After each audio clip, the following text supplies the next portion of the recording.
When I got the job at the National, man, I mean, that's something that every actor dreams, to get on the Olivier stage and do a Shakespeare play. It's a blessing, man, and I can't thank God enough.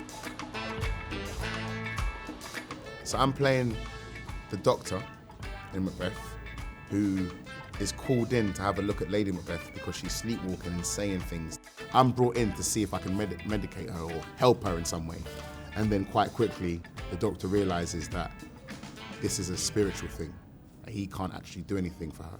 This disease is beyond my practice. Yet I have known those which have walked in their sleep, who have died holily in their beds. Wash your hands, put on your nightgown. Look not so pale. I tell you yet again, Banquo's buried. He cannot come out on screen. Even so.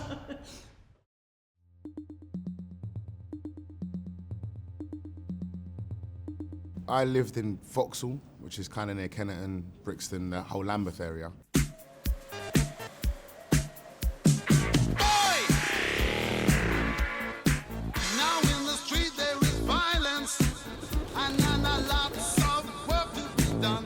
Because of the broken family and not having any parents, you know, you're looking for love, man. That's essentially what I lacked as growing up, was love.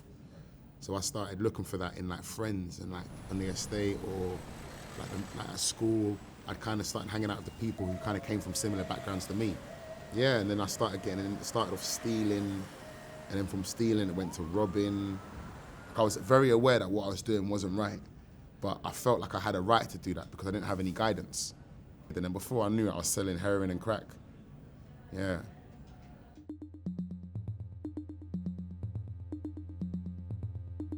Most people that go down that road, that's not actually who they are. No one's born like that. Do you know what I mean? So what happens is 9 times out of 10, you're put in an environment somewhere in the world, and then you're around certain energies and influences, and those things start to kind of stick on you in different ways. Do you know what I mean? If you're raised on an estate where people are walking around with guns and drugs and all that kind of stuff, then you're gonna think that's gonna be normal to you. And some people get involved in it and start doing it. So that's kind of what happened to me, I guess. It was an act to survive. I was acting to survive in that environment, in that world. And before you know it, I mean, anyone knows this, if you start acting a certain role for long enough, you become that thing. Do you get what I'm saying? So, yeah, and then I kind of realized, like looking back, when I decided I wanted to do acting, I realized looking back, hold on a minute, I've been acting my whole life in different roles. When you're growing up on the streets, on the roads, going to prison is almost like it's like a degree in criminality. It's a strange thing because when I was in prison, I always used to imagine what it'd be like being outside of it. Those dark days inside that cell that I could see, I think I could see that wall from where I was in the cell with my mate. In prison, it's like you're put on pause. Unless you're someone that's actively trying to educate yourself, you're paused. So a lot of people your mind doesn't grow in prison because you're not going through life, you're not experiencing things to grow in different ways. And you're put in a place where there's other people who are just like you there. How are you meant to change?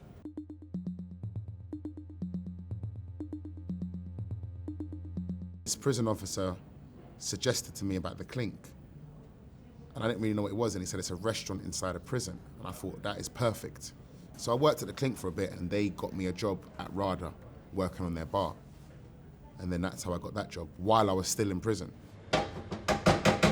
It's nice to be back here. Like every time I come back to Rada, I always remember what it kind of did for me.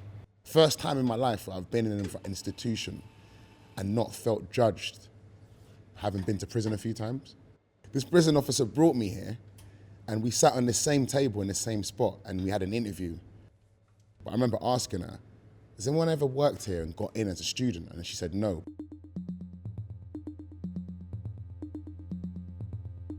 You know, 3,000 to 4,000 people audition for dramas for Rada, especially because it's one of the best drama schools in the world, and they only accept 28.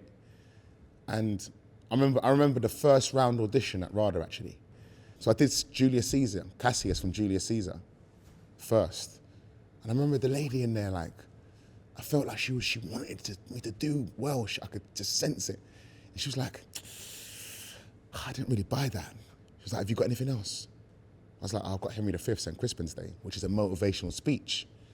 And obviously I was feeling all inspired and motivational, and you know what I mean, all this stuff had happened to me, and I met the right person at the right time, and all stuff, the universe was like doing its thing. And then I did St. Crispin's Day. Oh man. Anyone that's been to Rada knows that feeling when you get that phone call. All my life, I was trying to kind of find where I fitted, and then coming to Rada and being around these kinds of people and seeing similarities between myself and them made me realize, oh wow, maybe this is for me. Well, I'm the first to say, I remember the first night that we did Macbeth. I remember I came out and it's almost like you're standing in front of a giant. Like all those people kind of, to me, they're like one person. This massive giant is standing there looking at you. And you're just on the stage and you're doing your thing and it's like, oh, you don't even want to look into it. Sometimes you don't even want to look into it, do you know what I mean? It's been going really well. I'm really enjoying it. It's really nice, man. It's really, really nice people. And everyone's so warm. So just hope they give me another job pretty soon.